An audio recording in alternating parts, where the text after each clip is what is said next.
আমার মৃত্যু পরোয়ানা ঘোষিত হয়েছে। আগে শুনেন কেমনে। পিনাকি ভট্টাচার্য, ফ্রান্সের একটা লয়ের কথা বলি। If you kill someone, you don't need to death penalty. Maybe life in the prison, 10 years, 12 years. ফ্রান্সে কি বাংলাদেশের মানুষ নাই? পিনাকির মতন একটা কুকুর এই ধরনের কাজ করে যাবে আর বাংলাদেশের মানুষ এখানে বসে আছে? অ্যাসাইলাম মারা একটা কুকুর এখানে বসে আছে। এই কুকুরটা গলা কাইটা যদি এখানে কোনো মানুষের ডেথ পেনাল্টি হবে না, life in the prison. I am challenging. Hey, guys. I am sorry, Sorry. I am sorry. সে বলতেছে ফ্রান্সে তো খুনের শাস্তি 10 বছর জেল, ফাঁসি তো দিবে না, তো পিনাকে খুন করে না কেউ কেন ফ্রান্সে?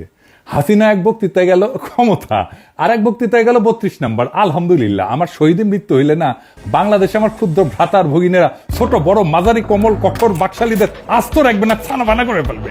আমার মৃত্যুতে বাংলাদেশ পুত পবিত্র হবে। আমার সত্যি যদি মাইরা ফেলায় বাংলাদেশে যেন কোনো বাকশালী রক্ষা না পায়।